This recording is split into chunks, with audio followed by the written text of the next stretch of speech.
আসসালামু আলাইকুম ওয়া রাহমাতুল্লাহ। দেশ ও প্রবাসের সকল ভাই ও বোনেরা আশা করি অনেক ভালো আছেন।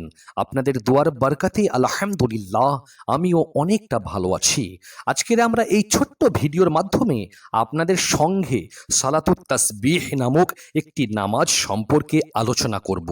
যে নামাজের বিষয়ে রসুলে করিম রউফুর রহিম সাল্লাল্লাহু আলাইহি ওয়াসাল্লাম নিজ চাচা হজরত আব্বাস রাদিয়াল্লাহু তাআলা আনহুকে বলেন, চাচা যান, আমি কি আপনাকে এমন একটি নামাজের কথা বলে দেব না যে নামাজটিকে পাঠ করলে আপনার জীবনের সমস্ত গুনাহ খাতাকে আল্লাহ মাফ করে দেবেন। সেই গুনাহটি হতে পারে পাহাড় সমতুল্য, সেই গুনাহটি হতে পারে সমুদ্রের ফেনা সমতুল্য। গুনাহ যেমনই হোক না কেন আপনার সমস্ত পিছনের গুনাহকে আল্লাহ রাব্বুল আলামিন মাফ করে দেবেন।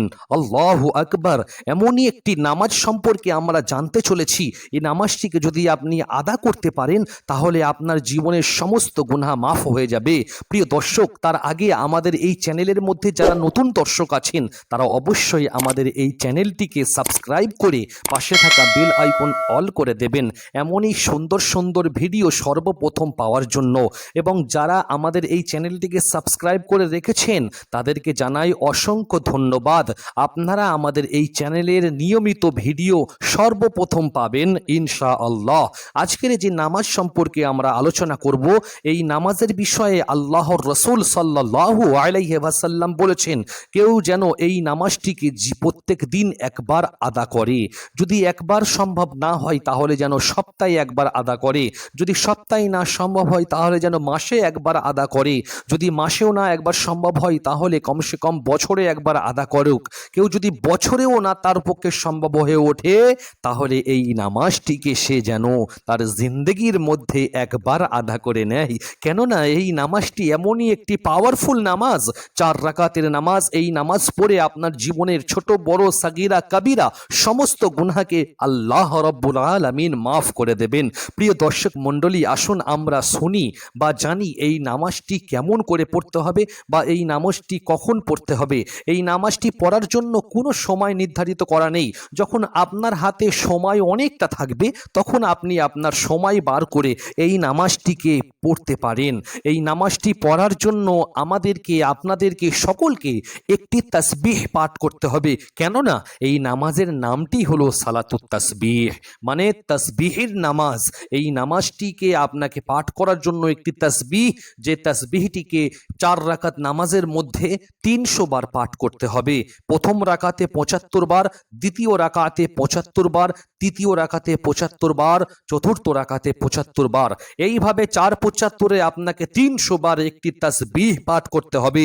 তারপরে আপনি এই নামাজটিকে সম্পূর্ণ করে আল্লাহর কাছে যদি দোয়া চান আপনার গুনাহার মাগফিরাতের জন্য, আপনার সমস্ত গুনাহকে আল্লাহ রাব্বুল আলামিন মাফ করে দেবেন। সুবহানাল্লাহ। আসুন আমরা যে তাসবিহটি পাঠ করতে হয় এই তাসবিহটি কি আমরা আগে জেনে নিই, তারপরে নামাজ সম্পর্কে, নামাজের কোথায় কোথায় কতবার করে তাসবিহ পাঠ করতে হবে আমরা সেই সম্পর্কেও জেনে নেব। এই তাসবিহটি হলো সুবহানাল্লাহি ওয়ালহামদুলিল্লাহি ওয়ালা ইলাহা ইল্লাল্লাহু ওয়াল্লাহু আকবার। এতদূর পর্যন্ত আপনাকে পাঠ করতে হবে। প্রিয় দর্শক মণ্ডলী, সর্বপ্রথম আপনাকে নিয়ত করতে হবে, নাওয়াইতু আন উসাল্লিয়া লিল্লাহি তাআলা রাকাআতাই সলাতিত তাসবিহ মুতাওয়াজ্জিহান ইলা জিহাতিল কাবাতি শরীফাতি আল্লাহু আকবার বলে নিয়ত করার পরে পরে আমি যে তাসবিহটি আপনাদেরকে পড়ে শুনিয়েছি ওই তাসবিহকে 15 বার পাঠ করতে হবে। তারপরে আউযু বিল্লাহ বিসমিল্লাহর সাথে সূরা ফাতিহা পড়ে বিভিন্ন ধরনের সূরা মিলিয়ে তারপরে আপনি যখন রুকুতে যাবেন তার পূর্বে আপনাকে 10 বার পাঠ করতে হবে। তাহলে মোট হলো 25 বার। তারপরে আপনি রুকুতে যাওয়ার পরে আবারও এই তাসবিহটিকে 10 বার পাঠ করবেন। তারপরে রুকুর তাসবিহ পাঠ করবেন। তাহলে সর্বমোট হলো 35 বার। রুকু থেকে মাথা যখন সামিয়া আল্লাহু লিমান হামিদা রব্বানা লাকাল হামদ বলে যখন উঠাবেন সেই সময়ে আপনাকে দাঁড়িয়ে 10 বার পাঠ করতে হবে। তাহলে হলো 45 বার। রুকু থেকে যখন আপনি প্রথম সাজদাতে যাবেন, প্রথম সাজদাতে আল্লাহু আকবার বলে গিয়ে আপনাকে তাসবিহটিকে আরও 10 বার পাঠ করতে হবে, তাহলে হলো 55 বার। তারপরে সাজদার আপনাকে তাসবিহ পাঠ করতে হবে। তসবিহ পাঠ করে যখন আপনি আবার উঠবেন মাথা তুলে সাজদা থেকে, তখন আবারও আপনাকে বসে 10 বার পাঠ করতে হবে, তাহলে হলো সর্বমোট 65 বার। তারপরে আবারও যখন দ্বিতীয় সাজদার জন্য আপনি মাথা মাটির মধ্যে রাখবেন, সেই সময় আপনাকে তসবিহ পড়ার আগে এই তসবিহটিকে 10 বার পাঠ করতে হবে, তারপরে সাজদার তসবিহ পাঠ করবেন। এইভাবে 75 বার।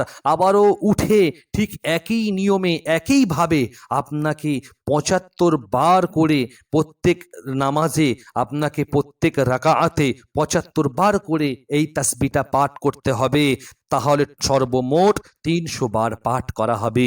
প্রিয় দর্শক মণ্ডলী, আশা করি আপনারা এই নামাজটির সম্পর্কে অবগত হয়েছেন, বা এই নামাজটির কোন জায়গায় কতবার তাসবিহ পড়তে হবে সেই সম্পর্কেও অবগত হয়েছেন। আমি যেভাবে আপনাদেরকে নিয়ম বলে দিলাম, ঠিক এইভাবেই আপনারা প্রত্যেক 4 রাকাতকে কমপ্লিট করবেন, এক রাকাত এক রাকাত এক রাকাত করে।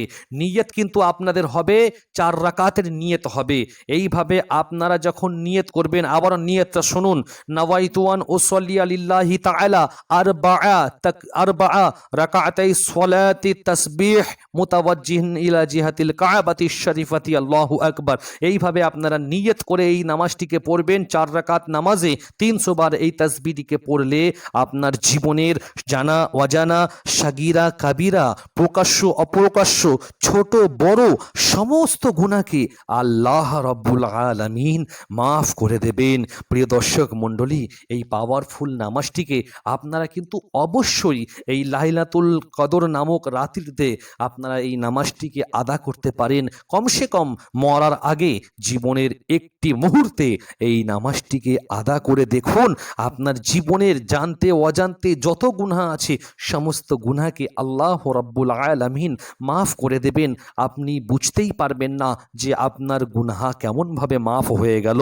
তাই অবশ্যই কিন্তু এই নামাজটিকে আদা করবেন লাইলাতুল কদরের রাত্রিরে, বা যে কোনো রাত্রিরে আপনার হাতে যখন সময় হবে সেই সময়ে আপনি এই নামাজটিকে আদা করে নিয়ে আল্লাহর দরবারে কাঁদবেন, চোখের পানি ফেলে দেবেন, আল্লাহর দরবারে হাত উত্তোলন করে আপনার গুনাহের মাগফিরাতের জন্য আপনি যদি কাঁদেন, আপনার জীবনের সব গুনাহ মাফ হয়ে যাবে ইনশাআল্লাহ।